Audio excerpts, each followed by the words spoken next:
Good morning students, welcome to online classes of Shivam Sankalp public school Bakhariwa Anjani Sonbhadra. आज हम class 8 subject science chapter 2 micro organism friends and foes का part 3 पढ़ेंगे। इससे पहले हम लोगों ने पार्ट 2 तक पढ़ लिया है, ठीक है।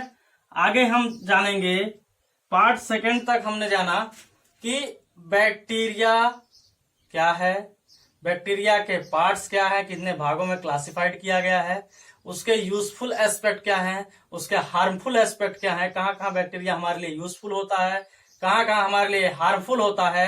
अब हम थोड़ा सा बैक्टीरिया के बारे में एक चीज छूट रहा था कि बैक्टीरिया जो है वो रिप्रोडक्शन किस तरीके से करते हैं, अपना रिप्रोड्यूस कैसे करते हैं, रिप्रोडक्शन क्या होता है, इनमें कौन प्रकार का होता है। रिप्रोडक्शन जो होता है मोस्टली होता है asexual reproduction. Asexual reproduction, asexual reproduction का मतलब सीधे सीधे आप समझिए जिसमें सिंगल पेरेंट की आवश्यकता होती है, ठीक है। इस टाइप के रिप्रोडक्शन में सिंगल पेरेंट्स इन्वॉल्व होते हैं। क्लियर हुआ। अब देखिए किस तरीके से एसेक्सुअल रिप्रोडक्शन का कौन सा भाग होता है, बाइनरी फिजन होता है, बाइनरी फिजन, ठीक है। एसेक्सुअल रिप्रोडक्शन का कौन सा ये होगा, बाइनरी फिजन टाइप का रिप्रोडक्शन किसमें पाया जाता है, बैक्टीरिया में। किसमें पाया जाएगा, बैक्टीरिया में जो होता है बाइनरी फिजन टाइप का रिप्रोडक्शन पाया जाता है। किस तरीके से बाइनरी फिजन होता, कैसे, किस तरीके से रिप्रोड्यूस होते हैं। मान लीजिए यह कोई बैक्टीरियल सेल है, यह बैक्टीरिया सेल्स जो होता है, यह बैक्टीरिया सेल्स आगे चल करके डिवाइड हो जाता है धीरे धीरे, 2 बैक्टीरियन सेल्स में डिवाइड हो जाएगा, ठीक है।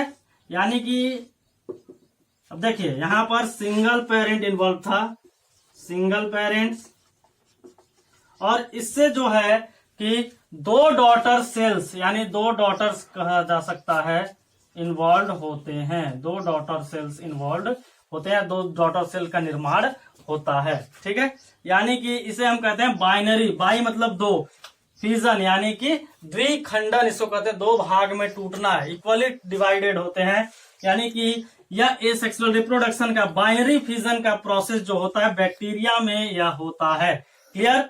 सिंगल पेरेंट्स इन्वॉल्व होता है, इसके अंतर्गत यह 2 डॉटर सेल्स में डिवाइड हो जाता है। एक सेल्स जो होता है वो 2 डॉटर सेल्स में डिवाइड होता है। इस तरीके से बैक्टीरिया में रिप्रोडक्शन की प्रोसेस होती है। आगे हम देखते हैं फंगी के बारे में। सेकंड वन इज, दूसरा माइक्रो ऑर्गेनिज्म है फंगी, ठीक है। इसे हिंदी में कहते हैं कवक।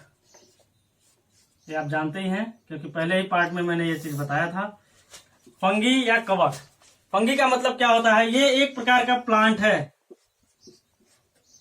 कैसा प्लांट है, non greeny plants, non green plants, यानी इसमें क्लोरोफिल प्रेजेंट नहीं होता है, इसमें क्लोरोफिल प्रेजेंट नहीं होता है। जिन प्लांट्स में क्लोरोफिल प्रेजेंट होता है वो ग्रीन प्लांट्स कहलाते हैं, लेकिन फंगी क्या है, वो नॉन ग्रीन प्लांट्स है। इसमें क्यों नॉन ग्रीन प्लांट्स क्यों है, क्योंकि क्या होता है, इसमें क्लोरोफिल अब्सेंट होता है, क्लोरोफिल अब्सेंट होता है, ठीक है।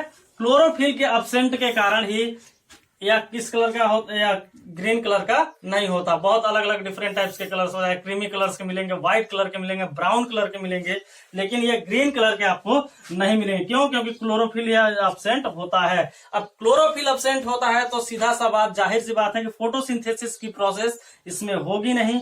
फोटोसिंथेसिस की प्रोसेस होगी नहीं यानी कि अपना भोजन स्वयं नहीं बनाएगा, ऑटोट्रॉफ नहीं है। ध्यान दीजिए, ये ऑटोट्रॉफ नहीं है, ठीक। तो ये क्या है, हेट्रोट्रॉफिक न्यूट्रिशन इसमें फॉलो होता है। यानी कि जो फंगी है वो 2 तरह के न्यूट्रिशन को फॉलो करते हैं। हेट्रोट्रॉफिक के 2 तरह के, एक होता है पैरासिटिक, पैरासिटिक फंगी, और दूसरा होता है सेप्रोफाइटिक, ठीक है। पैरासिटिक एंड सेप्रोफाइटिक, ये 2 प्रकार का न्यूट्रिशन होता है, पैरासिटिक फंगी और सेप्रोफाइटिक फंगी, ठीक है। न्यूट्रिशन के आधार पर हम इसको 2 तरीके से बांटते हैं। पैरासिटिक यानी कि परजीवी कवक, परजीवी कवक में हम सीधे सीधे कह सकते हैं कि ये जो होते हैं लिविंग प्लांट्स एंड एनिमल्स पर होते हैं, लिविंग प्लांट्स और एनिमल्स पर। जैसे आप देख सकते हैं यह कोई प्लांट्स है, इसका एक लीफ है, ठीक है। इस लीफ पर जो पैरासिटिक माइल्ड्यूज जो होता है, यह फंगी जो होता है इसके लीव्स पर पूरा व्हाइट यहां पर पूरा फैला होता है इस तरीके से, ठीक है। माइल्ड्यूज फंगी जो होता है वो इस तरीके से फैला होता है, इसे पैरासिटिक फंगी के नाम से जाना जाता है। यह जो होता है यह प्लांट्स के लीव्स को नष्ट कर देता है, ठीक है। एग्जाम्पल किस किस के प्लांट से पाया जाएगा, जैसे रोज हो गया, वीट हो गया, बार्ले हो गया, रोज, वीट, बार्ले, गूसबेरी एक्सेट्रा। इन सभी प्लांट्स के लीव्स पर यह पाया जाता है और उस लीव्स को नष्ट कर देता है, जिससे प्लांट्स का ग्रोथ एंड डेवलपमेंट रुक जाता है, ठीक है। प्लांट का जो प्रॉपर ग्रोथ और डेवलपमेंट होता है वह ग्रोथ और डेवलपमेंट क्या हो जाता है, रुक जाता है। यह क्या करता है, इसके लीव्स को नष्ट कर देता है और इन प्लांट्स में फोटोसिंथेसिस की प्रोसेस नहीं होती है, जिसके कारण भोजन नहीं बन पाता है और ग्रोथ एंड डेवलपमेंट रुक जाता है। तो ध्यान दीजिएगा, पैरासिटिक फंगी कौन है, माइल्ड्यूज है, ठीक। नेक्स्ट हम देखते हैं सेप्रोफाइटिक फंगी। सेप्रोफाइटिक फंगी हम सीधे सीधे समझ सकते हैं कि जो डेड एंड डिकम्पोज मटेरियल से अपना भोजन लेते हैं, डेड एंड डिकम्पोज मटेरियल से अपना भोजन लेते हैं, वो सेप्रोफाइटिक फंगी कहलाते हैं। जैसे मशरूम आप देखते ही हैं, मशरूम जो होता है इस तरीके से होता है, ठीक है। ये मशरूम यह एक प्रकार का क्या है, सेप्रोफाइटिक फंगी है। सेप्रोफाइटिक फंगी ये डेड एंड डिकम्पोज मटेरियल से अपना भोजन लेता है। क्लियर हुआ। जैसे एक और हो सकता है माउल्ड, जो ब्रेड पे लगता है, आप देखते ही होंगे, ये आपका ब्रेड मान लीजिए है और इस ब्रेड पे मोल्ड जो होता है, मोल्ड, यह सेप्रोफाइटिक फंगी के अंतर्गत आता है। यानी कि न्यूट्रिशन के आधार पर हमने फंगी को दो तरीके से देखा, पैरासिटिक और सेप्रोफाइटिक। पैरासिटिक वो है जो क्या होता है कि लिविंग ऑर्गेनिज्म पर प्रभाव करता है, और सेप्रोफाइटिक जो होता है वो डेड एंड डिकम्पोज मटेरियल पर अपना न्यूट्रिशन प्रदान करता है, ठीक है। अब हम थोड़ा सा इसका यूजफुल और हार्मफुल एस्पेक्ट देखते हैं। यानी फ्रेंड्स एंड फोर्स जो चैप्टर का नाम है, उसी के आधार पर हम पहले ही बता दिए हैं कि फ्रेंड्स का मतलब हम इसका यूजफुल एस्पेक्ट देखेंगे और फोर्स का मतलब इसका हार्मफुल एस्पेक्ट देखेंगे। थोड़ा सा हम इसका यूजफुल एस्पेक्ट देखते हैं। यूजफुल एस्पेक्ट क्या होता है फंगी का, यूजफुल एस्पेक्ट पहला है फॉर फूड, यानी भोजन के लिए इसका प्रयोग किया जाता है, ठीक है। भोजन के लिए किया जाता है। बहुत सारे फंगी क्या है, इडिबल फंगी हैं, यानी खाने योग्य होते हैं, इडिबल फंगी। अब कौन कौन से ऐसे फंगी हैं, कुछ लगभग जो है पूरे वर्ल्ड में, यानी पृथ्वी पर हम लगभग 400 से ज्यादा स्पीसीज जो हुए, लगभग 400 से ज्यादा स्पीसीज फंगी के खाए जाते हैं। यानी कि इस फंगी के खाने वाले लगभग 400 से ज्यादा प्रजाति के फंगी हम खाते हैं, जिनमें से कुछ है एग्रीकस जो है एक प्रकार का फंगी है, एग्रीकस बाइस्पोरस इसका पूरा नाम है, एग्रीकस बाइस्पोरस। इस फंगी को हम खाते हैं। दूसरा है ऑयस्टर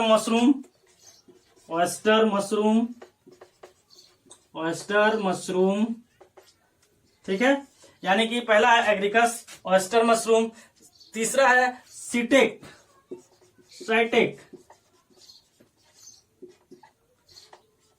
यह भी एक प्रकार का क्या है, इसकी स्पीसीज है जिसे हम क्या करते हैं, खाते हैं। ध्यान दीजिएगा, Agaricus, bisporus, oyster mushroom and साइटेक इज और इनकोकाइटेक,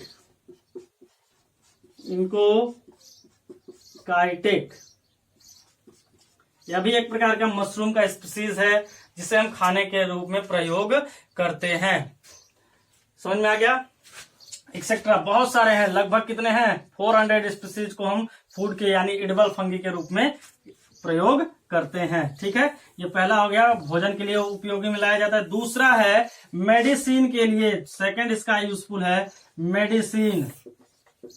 मेडिसिन जो होता है इस फंगी से कौन सा मेडिसिन बनाया जाता है? पेनिसिलिन बनाया जाता है। ध्यान दीजिएगा, penicillin.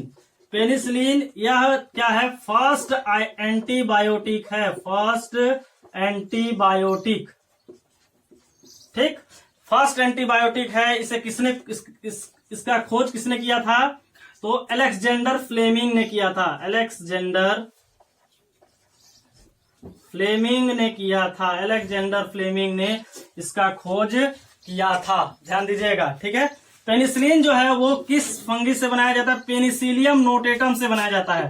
Penicillium notatum, Penicillium notatum से यह पेनिसिलिन निकाला जाता है, जो फर्स्ट एंटीबायोटिक के नाम से जाना जाता है। और यह इसका खोज अलेक्जेंडर फ्लेमिंग ने किया था। ठीक है, यह इसका सेकंड यूजफुल एस्पेक्ट हो गया। थर्ड यूजफुल एस्पेक्ट हम देखते हैं। थर्ड इसका यूजफुल एस्पेक्ट जब हम देखते हैं तो इंडस्ट्री में जो होता है वो थर्ड यूजफुल एस्पेक्ट, हमने 2 यूजफुल एस्पेक्ट देख लिया। थर्ड जो है हम फंगी का यूज कहाँ करते हैं? फॉर इंडस्ट्री में करते हैं। ईस्ट जो होता है, ईस्ट या सैक्रोमाइसी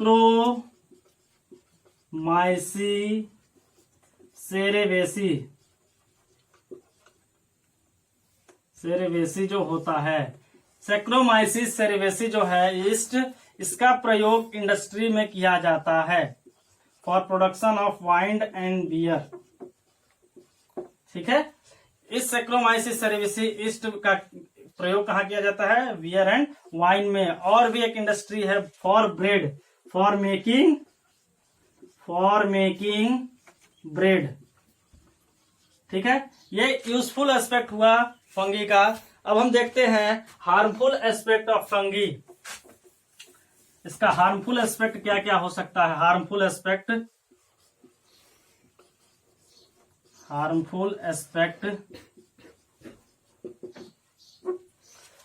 एस्पेक्ट जो होता है ये बहुत अलग अलग प्रकार का हो सकता है। जैसे पहला तो आप जानते ही हैं कि ये फूड को स्पॉइल करता है, यानी सड़ा देता है। स्पॉइल, फूड को क्या करता है? स्पॉइल कर देता है, सड़ा देता है। किसी भी आप जैसे देख सकते हैं पिकल्स, अचार सड़ जाता है। ठीक है, ठीक। ब्रेड भी क्या हो जाता है? सड़ जाता है। तो ये किसके द्वारा होता है? फूड स्पॉइल करता है। ठीक, पिकल्स, ब्रेड, ये सब सड़ाने का काम करता है कौन? फंगी। ठीक है, सेकंड वन हम देख सकते हैं कि ये अनेक प्रकार के डिजीज उत्पन्न करता है, जैसे रिंगवर्म। ठीक है, प्लांट्स में बहुत सारे डिजीज हो सकते हैं। रस्ट इन वीट जो होता है, रिंगवर्म आप जानते ही हैं, कहीं भी हो जाता है इस तरीके से, दांत टाइप का। ठीक, जिसे दांत कहते हैं। रस्ट जो होता है इन वीट्स में, जैसे मान लीजिए ये क्या है? गेहूं का पौधा है। इस गेहूं के पौधे पर पूरा इधर क्या हो जाता है? रस्टिंग लग जाती है पूरे ब्रांचेस में। ठीक है, तो ये रस्ट इन वीट, ध्यान दीजिए, रस्ट इन वीट। ठीक, थर्ड वन हो जाएगा माइल्ड्यूज ऑन फर्नीचर। जो फर्नीचर्स में होते हैं माइल्ड्यूज लग जाते हैं। किसमें? फर्नीचर्स में। फर्नीचर अभी बताए थे माइल्ड्यूज क्या था। जो फर्नीचर है, इस फर्नीचर्स में क्या लग जाएंगे? माइल्ड्यूज लग जाते हैं। ठीक, तो ये इसके हार्मफुल एस्पेक्ट्स हो गए। समझ में आ गया? फंगी भी रिप्रोडक्शन की बात जब हम करते हैं, नेक्स्ट चीज रिप्रोडक्शन। न्यूट्रिशन तो आपको पता ही चल गया, पैरासिटिक एंड सेप्रोफाइटिक। ठीक है, dead and decompose material and another living organism. Reproduction में भी यह भी एसेक्सुअल रिप्रोडक्शन